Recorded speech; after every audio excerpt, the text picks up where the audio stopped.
Hello everyone, welcome to the interval classes. आज हम देखने वाले हैं कि एसएफ कैसे निकालते हैं। लास्ट वीडियो जो मैंने अपलोड की थी जिसमें हम क्या आता है देख रहे थे कि जब डिफरेंट पावर्स होती हैं तो हम कैसे फाइंड आउट करेंगे कि मैक्सिमम वैल्यू या लीस्ट वैल्यू कैसे निकालेंगे।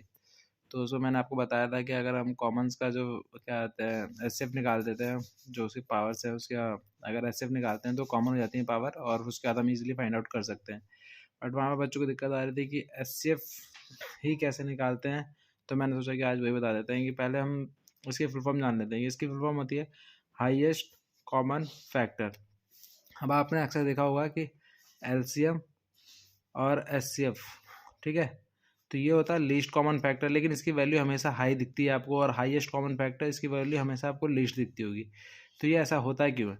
क्योंकि जो लीस्ट कॉमन फैक्टर होता है ना, लीस्ट कॉमन फैक्टर होता है कि जो आपको 3-4 वैल्यूज़ दी गई हैं, यानी सपोज करो एक्स वाई जेड जो भी आपको वैल्यू दी गई हैं, इनसे सबसे छोटी संख्या कौन सी डिवाइड हो सकती है, वो लीस्ट कॉमन फैक्टर होता है। बट एचसीएफ में इसका उल्टा होता है। एचसीएफ में क्या होता है कि हाईएस्ट कॉमन फैक्टर, यानी कि जो आपको 3 संख्याएं दी गई हैं, यानी कि एक्स वाई जेड जो दी गई है, इसको इन तीनों को सबसे बड़ी संख्या कौन सी डिवाइड करेगी, ठीक है। यानी कि यहाँ पे इसका उल्टा है। आपको समझ में आ रहा है कि यहाँ पे सबसे बड़ी संख्या कौन इन तीनों को डिवाइड करेगी, हाईएस्ट कॉमन फैक्टर, वो होती है हाईएस्ट कॉमन फैक्टर, ठीक है। तो ये आपको समझ में आना चाहिए डिफरेंस। इसीलिए हमें हमेशा क्या होता है एचसीएफ जो आपको वो स्मॉल दिखाई देता है, और जो आपको क्या कहते हैं एलसीएम है वो हाई दिखाई देता होगा। उसके पीछे रीज़न यही होता है। तो आप समझ गए कि लीस्ट कॉमन फैक्टर क्या होता है और हाईएस्ट कॉमन फैक्टर क्या होता है। अब हम देखते हैं कि एचसीएफ निकालते कैसे हैं आज की वीडियो में, ठीक है। तो जैसे हमारे पास ये एग्जांपल है कि 7, 14, 24, ठीक। अब इसमें बोला है कि फाइंड द एचसीएफ, तो हमें इसका एचसीएफ निकालना है। तो सबसे पहले हमें क्या करना होता है कि इसे अगर ये असेंडिंग ऑर्डर में नहीं तो इसे असेंडिंग ऑर्डर में आप लगा लेंगे।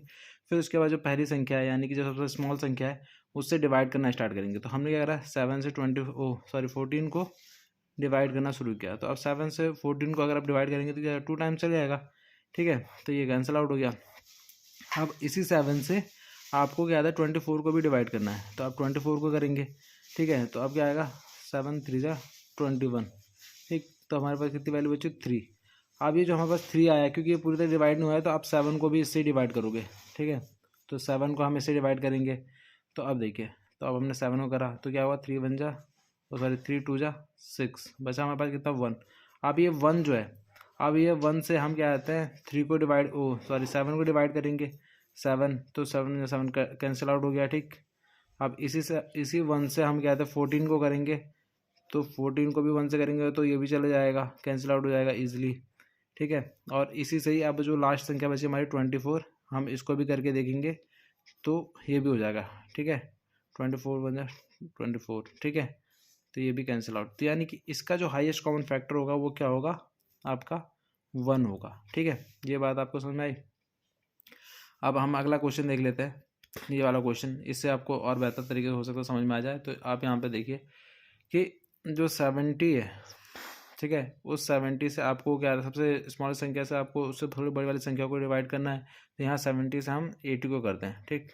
तो क्या आएगा हमारे पास वैल्यू, तो अब देखिए 70 बन जाए 70, ठीक है। डायरेक्टली हम कर दे रहे हैं, इसी कोई ज़रूरत नहीं थी वैसे तो। अब यहाँ पे आया 10। अब 10 से अगर हम 70 करेंगे तो हो जाएगा, ठीक। 7 टाइम्स चल जाएगा, ठीक है।